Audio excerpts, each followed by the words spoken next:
Hi there, folks. Welcome back to Legend Talk. I don't know why I'm speaking in a Western accent. I'm trying to get ready. I'm in that Red Dead Redemption 2 type of zone right now because when I'm recording this, it's legit, I believe, a few days before Red Dead Redemption 2. I'm excited. I can't wait to jump into that world. It's the cowboy genre, the Western genre. Never been a part of that before. Can't wait. And I bought this nifty cowboy hat to kind of, get things in the ball rolling. But anyway, today I want to talk about maintaining a collection. Also, I figured out the whole intro spirit. Welcome back to Legend Talk. If this is your first time joining in, hello, how you doing? And welcome to Legend Talk, where I just talk about stuff every single week, and you're along for the ride. So back to what I was saying before. This week I want to talk about maintaining a collection. And I feel like it's a very hard thing to do, considering the fact I have multiple collections right now.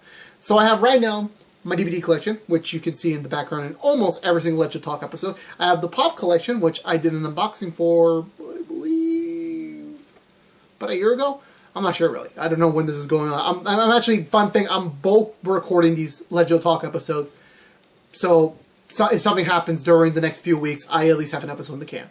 So, a little bit of a peek at my production life. And again, this is Legend Talk.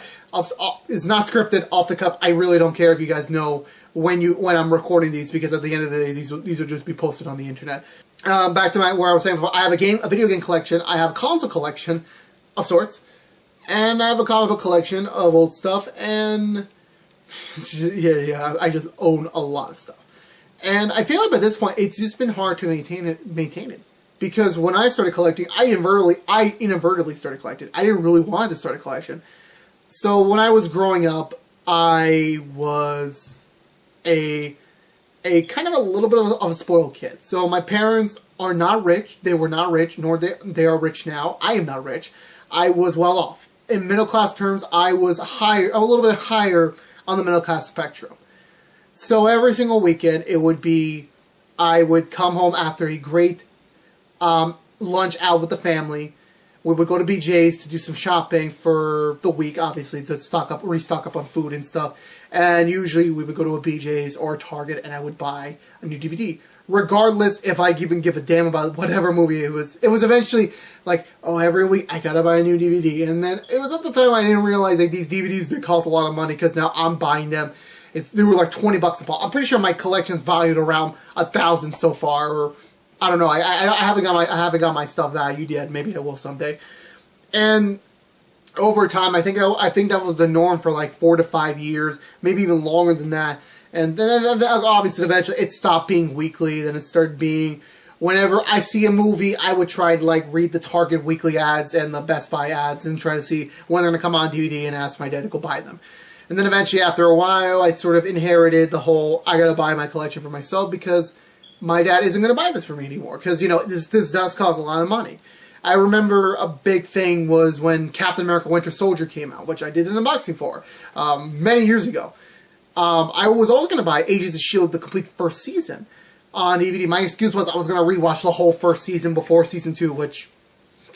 Let's be completely honest, if you're watching TV as much as I do, you do not give a damn about rewatching stuff unless it is fucking gold.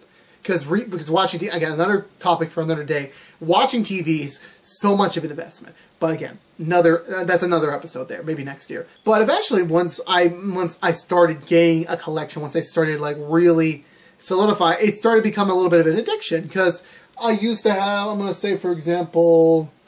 the Marvel Studios stuff. So this was before, I believe, Age of Ultron. I was missing Incredible Hulk and I believe the first Avenger on DVD. So what I asked my dad to do was, can we go out and buy them? So it was like, I try to fit in the holes. And for a moment, like I did for the Pokemon series, where I was like, I have the 6th movie and have the 8th movie. I gotta get the 7th movie, so I have 6, 7, 8. And it sort of becomes in that mindset. And I did the same thing with the Funko Pops for a while, where I would have, I have Captain America and Iron Man. Well, I'm gonna get Black Panther too, so because they're kind of like the mini trifecta of the Civil War movie. And then it's like, I got the Justice League set, I got Batman, Superman, Wonder Woman, I'm like, well, I might as well get Flash. And then I'm like, well, I might as well get Aquaman. It's like, fuck it, then I'll finish the whole team with getting Cyborg. And that was kind of my excuse to get them all. And, those were each $12 a pop. No pun intended. So that cost me around, I think, $70, $80 for the whole fucking team set. And there's still more Pops out there for that series, which I was like, nope, I'm gonna cut off there. And then you eventually now, Funko Pop's starting to do variants of the characters, and some characters like Dragon Ball Z and Dragon Ball Super, they have so many Super Saiyan forms that they're going to release a lot of collection, a lot of individual Pop versions of each one of those forms, and eventually, well, I gotta get this one, I gotta get that one, I gotta get this one, and I'm missing this number. It's like, that's how, then that's a different thing. It's self-control. When do you know when to say, stop, you know what, no, you should not buy this. Because one time, at Best Buy, my dad's a big James Bond fan, so I decided to start buying the James Bond films, the older ones. So I started with Dr. No, and then I think I got the Spy. I forgot what was the next one after Dr. No. You can correct me. I don't remember. But then one day I went to Best Buy and I found this the $5 and below stack of DVDs, and there was a shit ton of James Bond DVDs. Like, it was a lot of them. So I was considering, these are all cheap, I'll buy them in bulk and my dad will be happy. But then this was something my dad said to me where it didn't stop me from collecting. It at least told me to take a step back. Was it like, where are you going to put this? And he's got a point. Right now my shelves are like very crowded. Like, I just started stacking them on top. Like I used to do the accordion style where it was just left to right. Now I have to start putting stuff on top of them because I'm running out of room. And I do want to build shelves someday, and it's just money, time, you know, and there's so many other stuff to pay for. So it's like, I'll buy the shelves eventually, and then my collection can really start ramping up from there. And then there's some people who criticize you. Now, none of my friends criticize me on my collection. They just say, you spent a lot of money on these. Some of them look cool. Some of them they don't even care about. And that's totally fine. Not the collecting is not for anyone. A lot of people don't even like even having one item from this set. Maybe they'll get that one very awesome item from something they love. That's the exception. For me, it's like, I love a lot of things because I watch a lot of movies. I watch a lot of TV shows. I'm involved. I'm time involved in so many other series. So it's like, I have to invest myself in those to show my appreciation for what they're trying to do. So, whether it comes from the Funko Pop, or now every time I watch a movie, it's like, well, if it's great, I'm going to buy it on DVD, and if it's bad like Fantastic Four, well, I'm going to buy you eventually, but you got to be cheap as hell for me. And then people, and then you eventually become there's two types of collectors I see. There's the people who want everything, but they want to wait till it to be cheap. So a lot of TV shows are very expensive nowadays. It's like $20, $30 a pop for one season of a DVD. When you could wait for, hopefully this will be posted before, when Black Friday comes along, a lot of stuff is on sale. The TV seasons I usually buy because I watch a shit ton of shows throughout the years. So when it comes time for the next Black Friday, those seasons are out on DVD, and they're usually like $10 a pop. I'm like, that's affordable. I can do that. And I buy in bulk because it's only one day a year. And then if I don't do it, well, I have to wait till next year. Maybe there are rare deals in the year, but there's no indications. Like, there's a Sunday paper and it's like, Game of Thrones Season 5 is on sale for like $15. I'm like, that's a good deal. I'll buy that. I still got to buy Season 2. I just started Game of Thrones. It's a great show. Boring in the beginning, great at the end of the first season. Anyway, and then eventually size-wise, it eventually gets hard to maintain. Like right now, my pop wall, it is nearly doubled in size since I did the unboxing last year. And I had to do some rearranging since, for some reason, my, the bottom portion was starting to like the cardboard the holders, they started to fold in a little bit because the amount of pops that are on top of it.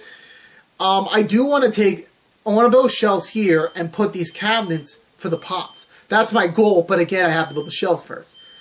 So eventually, and I don't even know how the hell, like I could maybe fit 2 more rows up there on the current shelves, and then afterwards, well, I'll have to consider taking a break until I can do something. And the game thing, well, video games are really expensive nowadays, so it's like I can't buy every single game on the market, and that's another conversation for another day. But after a while, it just becomes about space, about money. It's like, and then some people sell off their collection because maybe you have a wedding coming up. Maybe your parents, both sides, do not have the money to afford them, so it's up to you and the missus. And then sometimes your freaking paychecks can't even reach for the rent, let alone a wedding. So you have to sell your collection for the ones you like. And to be completely fair, I will never give up my collection. I'm sorry to my future wife, whoever you are. I'm never selling my collection. Like my collection, I'll sell the shitty DVDs, but I won't be. I'm not gonna get it anymore. If I'm rehunting those Marvel Studio DVDs, I am never doing it. The Supernatural stuff, forget it. I'm not doing that again. Anyway, future message over. For me, that's my stance on it. Like I love collecting. Don't get me wrong. It just gets really hard sometimes, and I believe that it's up to you at the end of the day. If you have an apartment and you got some empty space, okay, and you want to start a collection, go ahead. That's your space. For me, it's the same thing. I have a lot of space around here. Not a lot. Presentable space, not so much. But I still love collecting it because it's like, well, I love having this thing. Again, the Pops, they're just toys, and I don't play with them, but I'm like, I like looking at them. I like knowing, like, I have this figure from this character that I like, that I'm going to probably, like, show my kids someday, or probably show some people, like, hey, I have Doctor Strange Pop from the movie. So there you go. Just in short, maintaining collection really is difficult sometimes, and I really gotta up my presentation game. I'll probably do some video about that next year. Anyway, guys, thank you guys so much for watching. Thank you for enjoying the debut of my cowboy hat, and I will see you guys very soon. Remember, like the video, favorite the video, share the video, do anything you want with this video, anything sexual, and I will see you guys next week.